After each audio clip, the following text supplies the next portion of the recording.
Welcome back to Nick Lenz's Comic Corner, classic, lesser known classics. This is episode number 3025, Doubleshot number 2919. First Reviewing Showcase presents Wonder Woman Volume 3, which reprints issues 138 to 157. We have many stories featuring the Wonder Woman family, which is basically Wonder Woman interacting with various versions from the past, Wonder Tot and Wonder Girl, and also her mom is here too as Wonder Queen. Running down various different monsters.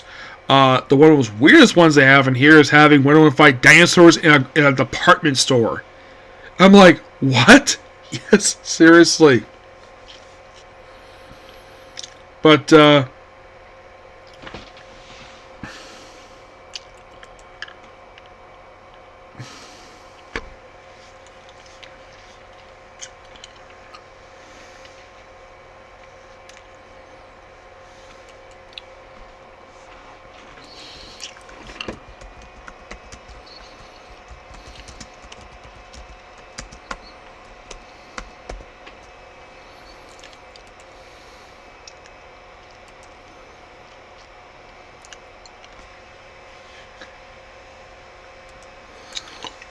I'm just checking something here if I can think to work here.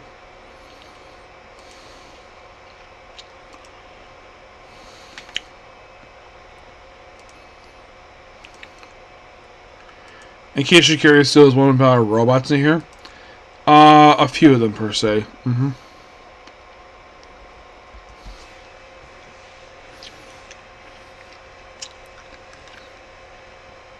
the first one's called... Yeah, the various different stories. This one is quite interesting. So, in Wonder Woman 138, the story is called The Kite of Doom, where it's basically they destroy the character Multiple Man.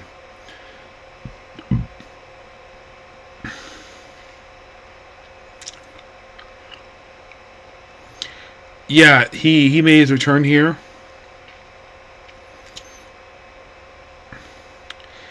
Yeah, it's part of these, like, Impossible Tales. This was his last appearance. Because after this, he never returned ever again.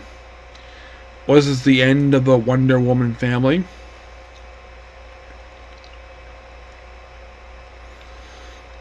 At this point, no. Like, they're in issues 130. They're basically in, like, 138, 140, 142, 144, 145, 147, 149, 150 through 155, and they appear two more times after this. And then, of course, that's it for the Wonder Woman family.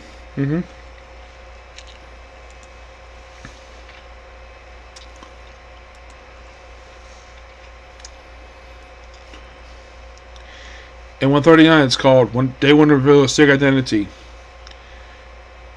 Yeah, basically, it's all about. Well, by the way, Robert Kanigher basically is the writer of these issues with Ross Audrey in the artwork. The whole thing of this one is basically Steve Gerrard trying to find out basically that. Also, in the issue, one of these issues for some reason, like you have Diana Prince changing into Wonder Woman. You have Steve Gerrard trying to make the moves on here. Basically, he's like, want to freaking kiss her, but she's like, I did not come into play. So, in 140, one family takes on the Duke of Deception. Classic Wonder Woman villain. And then 140 is called the Academy of Arc Villains, which is comprised of Angleman, Fireworks Man, and Mouse Man. I'm like, what? Yeah, Fireworks Man. He appears after this book. He does not appear again until, get this, Wonder Woman Black and Gold number 5. And Mouse Man. After this very issue, he appears in 143. And he appears two more times after that, and that was it for him. The Angle Man. He will still appear in the book. Oh yeah, definitely. He like this was first appeared in the book since issue 130. He's never returned the book into issue 158. And he's a frequent recurring Wonder Woman villain until like the final issue of the book.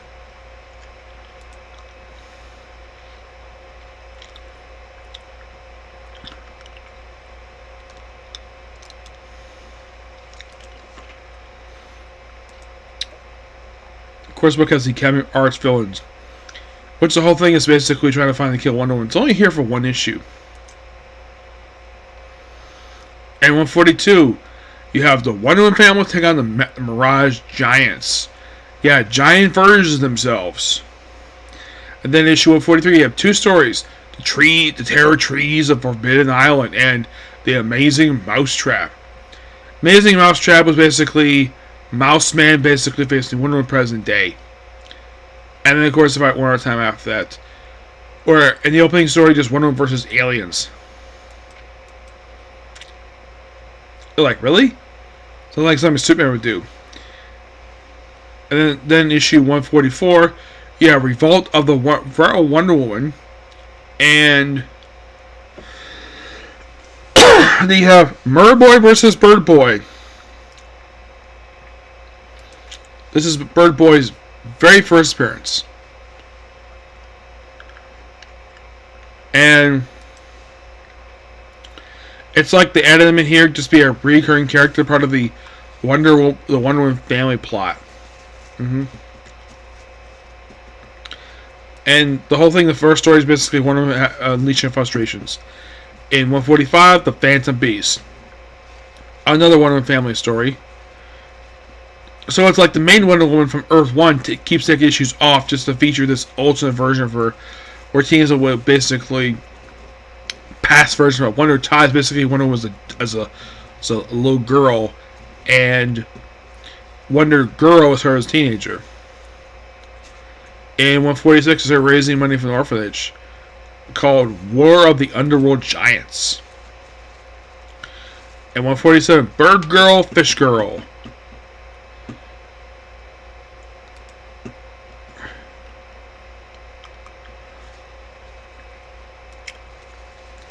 Yeah, now 148 is the one basically where he fights dinosaurs in a freaking department store.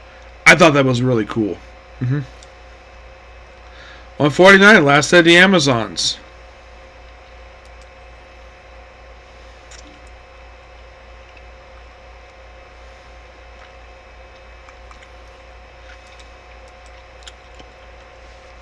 Another Wonder Woman family story issue. Yeah, basically Merboy and Bird Boy basically still fighting for Wonder Woman's affections. In 151, still them taking something called the Glop. And then basically we have a Wonder Girl, two Wonder Girl stories. No Wonder Woman, Wonder Girl. It's basically two stories of her as a teenager. Yep, because I figured, oh, why not? I'm just reading this like, can we please read Wonder Woman, not her as a freaking teenager? That's kind of basically what it is. It's one of the Impossible Tales. Yeah. Oh, and this one, still deal with Duke Deception. 154, The Battle of the Bowling Man. Yes. And they also deal with the Bowling Man and the Sphinx. In 155, yeah, Wonder Woman marries a monster. This Monster Prince, who appears in this single issue.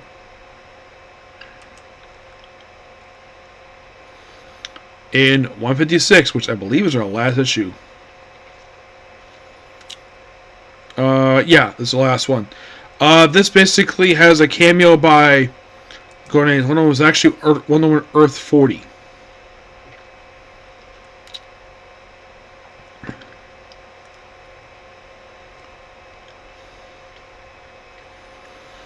Yeah, this is a cameo by the Earth 2 Wonder Woman.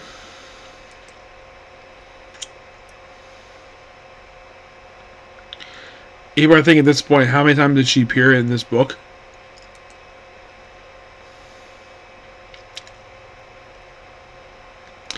I should point out that this is the first time she appeared in the book since issue 97. She's kind of back in book 158.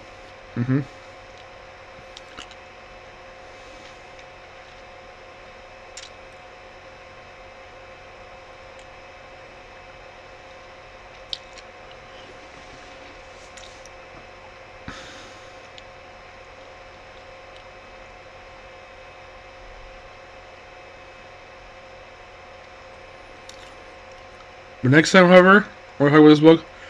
Yeah, it's wrapping up basically the Silver Age Wonder Woman stuff. But I'm going to give these books roughly a... Give this book here a 8.5 out of 10. Yep. Now it's on the more interesting stuff. Manhunter. Volume 2. Yes, basically we're on Kate Spencer now.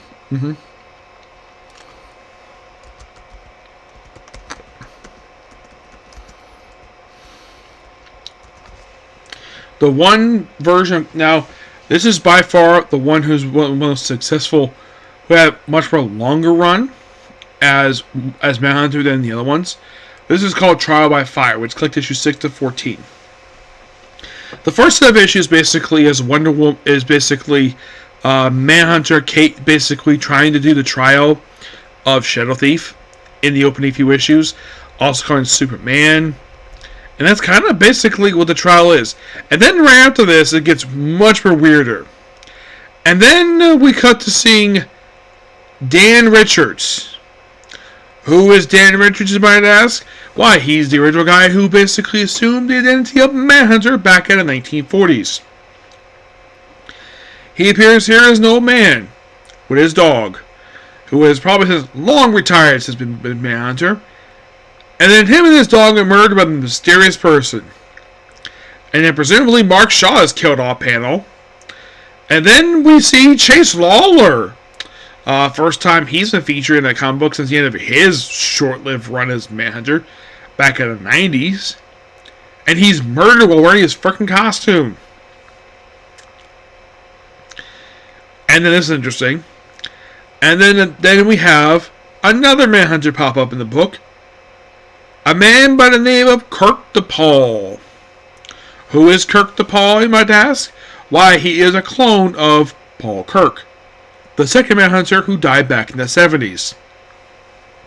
This character was a featured character in the series Power Company by Kurt Busiek, and when he was murdered by a guy called Thomas, and his body was identified by his boss, Josiah Power, who basically DC Comics brought back recently, and they actually brought back the Power Company, in one of the stuff related to the Adam Project stuff, which gotta praise him for that.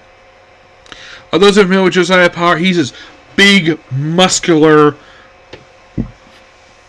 black guy with a beard, bald head. Think of him as basically DC's version of Ben Sisko, but a lot more beefier. Yeah, Power Company, it doesn't like power per se. It is basically it's a version of the conglomeration. DC's version is basically a corporate-run superhero team. That's kind of what the purpose is. I will be reviewing it at some point. Yes. When? I probably reviewed this book probably when I finish Firestorm, because basically Firestorm is the book. I'll get to that eventually. And then it turns out Thomas is actually Mark Shaw. And then the Omacs show up. Yes, the frickin' Omacs from the Omac Project series by the awesome Greg Rucka. Yep, the last thing that he features in the book is basically Kate Spencer and Mark Shaw.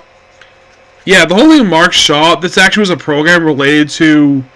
He was brainwashed doing this by... By the way, we also have the Manhunter robots show up here, too. Which, wait a minute.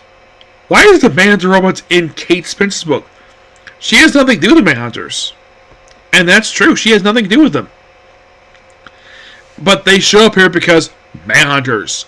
And Damas was basically killed all the other Manhunters. And Kate Spencer was on the list.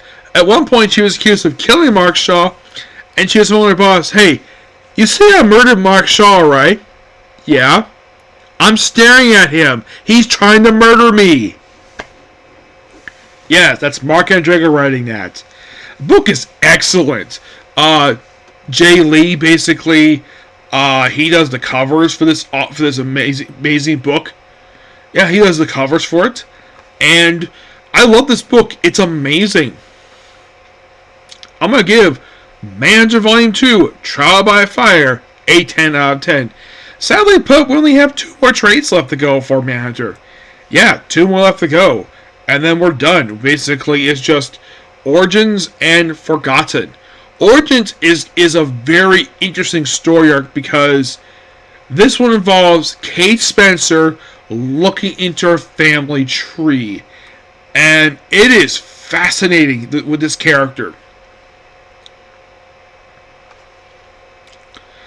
And, of course, also, the first issue of this book did debut the character.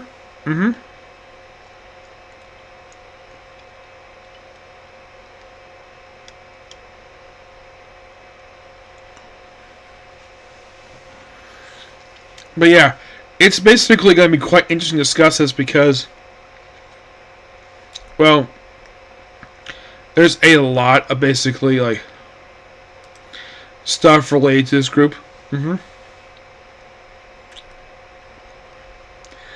For this character, I'm definitely looking forward to the rest of this book. Oh yeah, definitely. So yeah, this was a good episode of you. Please be sure to like, comment, subscribe, turn notifications, and do not hit this like button. Next up, basically, is going to be Case Closed.